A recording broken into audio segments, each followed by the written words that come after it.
Follower family, what it look like? Welcome to the second, can you believe it? The second episode of Two Piece Podcast. I want to thank everybody who watched the first episode, who gave me feedback, who gave me cheers, who gave me negative feedback. Not even negative feedback, constructive criticism. Good, likes, bad, ugly, indifferences. I welcome it all. I'm okay with it. Thank you. I'm taking it all in. But I'm taking more of it in because you're still watching. And I appreciate that. Thank you so much. So on today's episode, we're going to just talk about more of the holidays as we get immersed in the holidays with decorations and family planning and family gatherings and children making decisions on going to school and getting ready for things, people retiring, and then of course ushering the new year, what's going to happen next year, life changes and things that changed your life going into the new year. So we're going to just sit and talk about that. Want to peel back a layer here for most of you who don't know. I lost my dad during the holiday season, and as it comes around for Thanksgiving, I always remember the time he was in the rehab center, and I sat with him the whole Thanksgiving day and watched football with him, talk sports, because I'm a big sports fanatic. So talk sports and sat with him until he fell asleep, and then I went home, and that was our Thanksgiving. And of course, preparing Thanksgiving dinner at home without him was difficult, but knowing I was going to be able to take him dinner was a good, thing for me, because that consoled me, knowing that he was still enjoying Thanksgiving dinner. And he actually made up the menu. It wasn't too shabby of a menu either. So talking about that, and then of course, in the course of weeks later, he passed on December 23rd, the day before Christmas Eve. That was very difficult for us, but December 23rd actually is a big significant day, which I didn't figure out until years later after he passed away. And talking to my mom and looking at her strength, and for her being married to him for 46, 47 years before he passed, to that man, that was a milestone accomplishment. But nevertheless, she was there by his side every step of the way. December 23rd is a huge significance because when I was maybe about 10, 12 years old, we actually packed up my childhood home and moved to the home that my mom and my parents are in now. And we moved on to December 23rd. So she didn't bring that up until a couple of years after he passed to show the significance, and I didn't know that day was going to be so special to me. So it's a bittersweet day for me on December 23rd, but I acknowledge December 23rd as an awakening. Bittersweet, but I also look at it as a peace day, because we moved into that house on the 23rd, literally took all decorations down from the old house and moved everything 2 blocks away around the corner and set up this brand new house on the same day, many, many years later. And he said something that my mom actually said to me, again years later, and she said, my dad walked in the house and he just looked and said, I can't believe we're moving during Christmas, but this is what your mama wants, so that blah, blah, blah, blah, blah. You know how fathers go. And he said, this is the last house I'm going to be in, and I mean it. And when he passed away on December 23rd of 2013, he meant that. He was in that house probably 2.5 weeks, and he left that house, but his spirit never left, because I still smell him there. And we still have a couple of artifacts and trinkets and things that remind us of him. And then, of course, as we celebrate the holiday and decorate the house, because my mom is super obsessed with Christmas, she lets me set the table, and that's always a special time for me because I get to create all different kinds of table schemes. But I also still set his chair, and I set his place there, and I always give him that place there. So when we sit at the table, we leave it empty, but we light a candle and we just acknowledge that he's gone, but not forever. So during the holidays, as people say, it's the most wonderful time of the year. Some people are grieving, but some people are going through things of anxiety, family trauma, depression, and things like that. So talk about those things. And not even just during the holidays, talk about family issues and things that grandma said never to talk about. Talk about that shit now, because you don't want it to come up at a funeral, at a wedding, at a will reading, or when somebody's trying to get back at auntie because now auntie out in these streets and she putting out people's business, and then you turn around and give out some business that nobody knew. Talk about all that stuff. You can never grow and move your family along when you hold on to those things, especially those secrets of holiday stuff. And then when you have all of these arguments during family dinner, it becomes very uncomfortable. Not saying that everybody needs to know everybody's business, but if your immediate family needs to know the situations at hand before anything happens. True. Okay? So we're going to flip the switch, and we're going to really talk about some funny shit. Now, please tell me why, when it's Thanksgiving dinner and Christmas dinner, why in the hell, I mean seriously, why in the hell do you say we're going to eat at 3 o'clock and then turn around and it's 5:30 and that turkey or that ham is still in the oven? Or Mike or little John or Junebug just heating up the peanut oil to fry the turkey. Wasn't that turkey was supposed to be fried an hour ago? So now dinner don't start till 6 o'clock, and now we figuring out what the hell is going on. 3 NFL games done come and gone, and we ain't ate dinner yet? No. Come on, people, we need to get this together. Christmas dinner, that's a different vibe, because you don't want to eat dinner too early, because most families, like my family, will have a Christmas breakfast. So you have a Christmas breakfast at 8, you start cooking at 7, everybody comes over at 8, 9, then you sit around till 12 o'clock, so nobody gonna want to eat at 2 or 3. So you put that dinner at 6 or 7. But just don't wait. And please, please, please, if you know you can't handle so many people in your house, don't offer your house up. And if you know you only got 2 bathrooms in the house, don't tell people to come over. And then don't tell people to stop running your water, because your water won't be hot after the holidays. You know, when you invite 20, 30 people to the house, they're going to run that water. And you know people ain't going to care. They're going to turn that water on and let that water run while they doing whatever. Are they looking through your medicine cabinets or looking through them cabinets below? So don't be mad when your water bill in January is $600-700. Okay? Living in HOA like me, who pay the water bill, and I just run the water for the hell of it, just because I ain't got to pay for shit. So Thanksgiving dinner, that's always a thing. People need to have a resume when they cook stuff. If you ain't got 3 to 5 years of making macaroni and cheese, this year is not the year that you need to debut your 5-cheese organic wheat noodle macaroni and cheese, alright? Okay? Let's not do that. Let's not do that. But also, if you want to break out a tradition, try different stuff. Throw some steaks on the grill, do some baked potatoes, do a seafood boil, or even just do seafood for a Thanksgiving dinner. You don't have to stay in that mold of turkey, ham, chitlins, hog maws, sweet potatoes. Switch it up. I mean, totally switch it up. And the best thing to switch up, go the fuck away. Let other people cook for you and you sit there.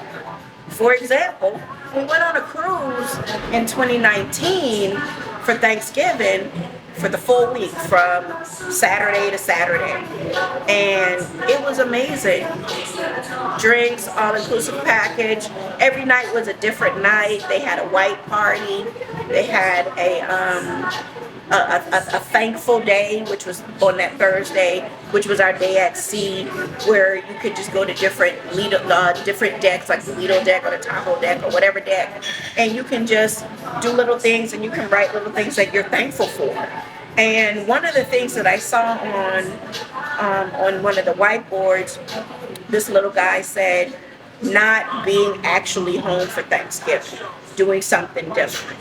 So traveling during Thanksgiving, a lot of people think that's, oh, we just need to stay at home. No, try it one time. Give yourself a rest to enjoy the holiday. Now, I know some people say cooking makes me happy. Spending time with my family makes me happy. Having everybody in my house makes me happy. But sometimes step out the norm and try something new.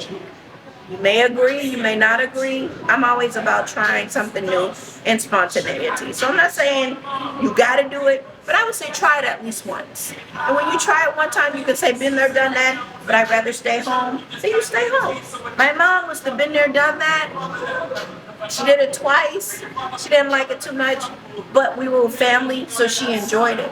She's more of the home because she has a big family and she knows her brothers and her sisters are going to get together at some point in time and she doesn't want to miss that. And with her parents being gone, that's all they have is that cohesive unit of all those kids. So I can see why she does that. For me and my sister, we kind of sort of are on a different level. My sister likes to stay home. I like to travel. But as I am getting older, I am seeing that just sitting still with my mom, because she can't rip and run like I want to rip and run, I have to sit back and enjoy some of her time of just sitting there and just enjoying that time with her. So that's what I'm doing now. So this year we're going to actually play it chill and be at home.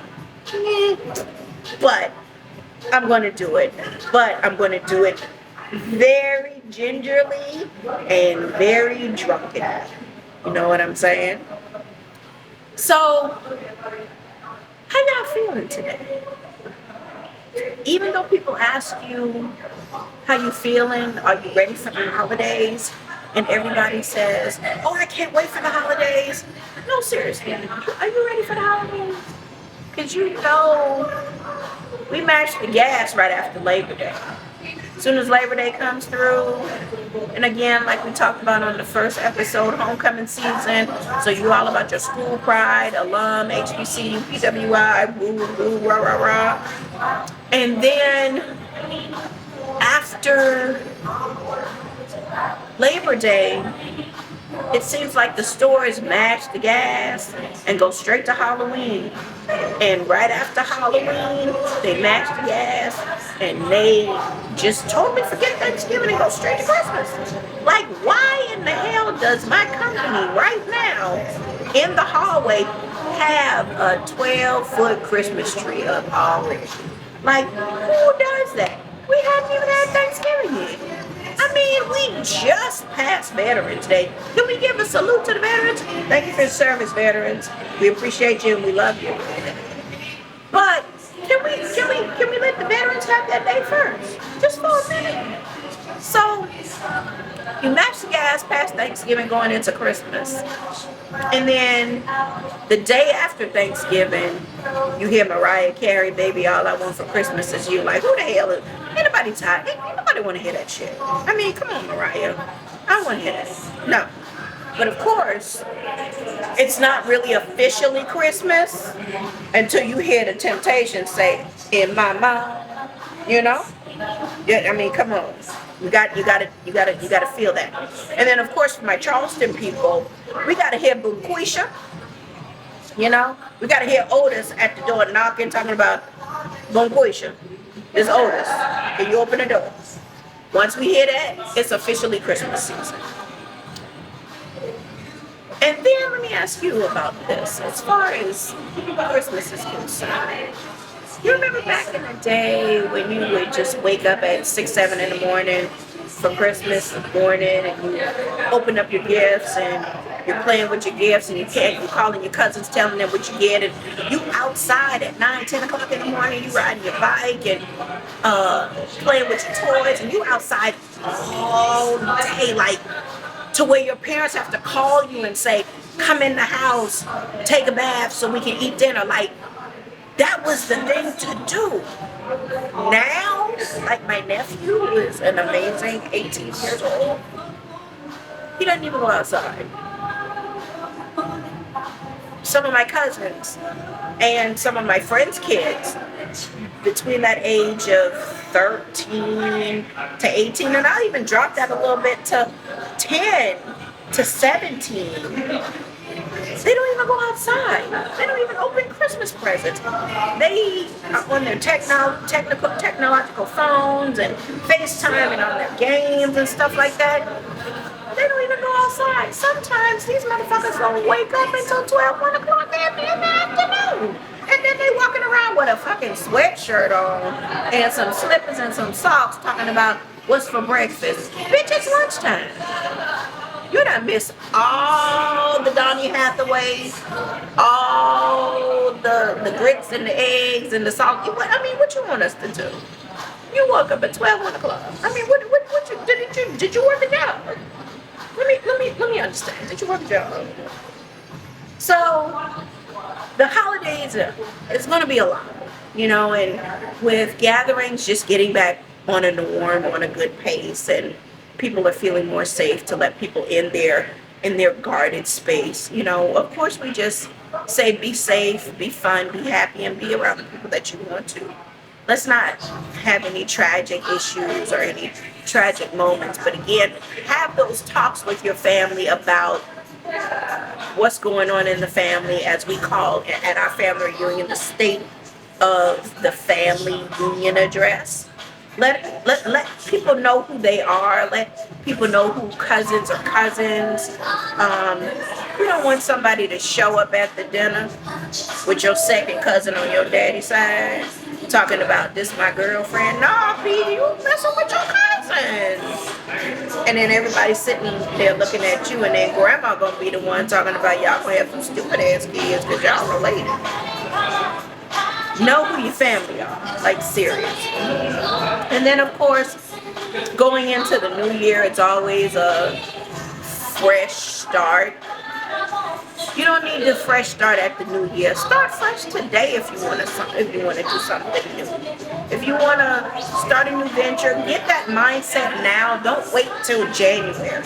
Don't wait till January 1, or don't wait till the first quarter of a year to say, I'm going to do this, do that. Put your mindset in it now. Put it in the works. Write it down. Make it work.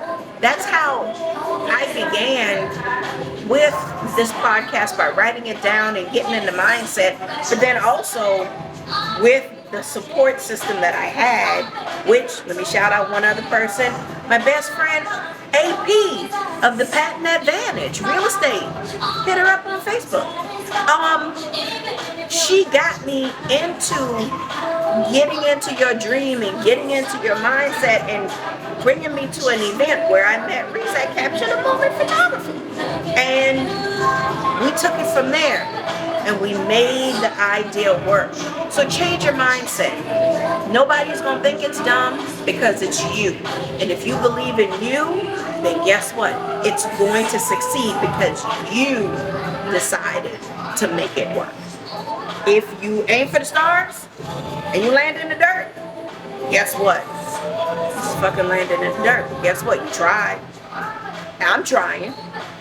So I'm gonna shoot for the stars. If I land in the dirt, guess what?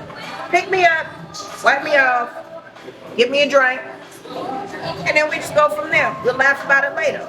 But if I shoot for the stars and I get 100 likes and 100 views, then guess what? I did what I set my mind to do.